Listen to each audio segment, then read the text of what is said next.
Hello guys, আশা করি তোমরা সবাই ভালো আছো। আমিও ভালো আছি তোমাদের ভালোবাসা ও আশীর্বাদে।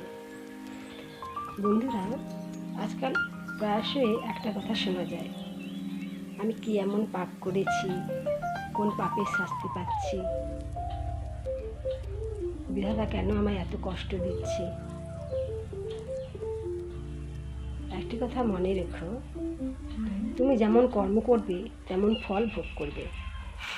মানুষের চোখে ধুলো দিলেও বিধাতার চোখে কেউ ধুলো দিতে পারে না। সে একমাত্র সাক্ষী থাকে, তাকে কোনো প্রমাণ দিতে হয় না বিচারের জন্য। তাই জন্যে বলা হয় বন্ধুরা, সৎকর্ম করে যাও, সৎ পথে থাকো, সৎভাবে চলো, দেখবে তোমার ভালো নিশ্চয়ই হবে। Thank you.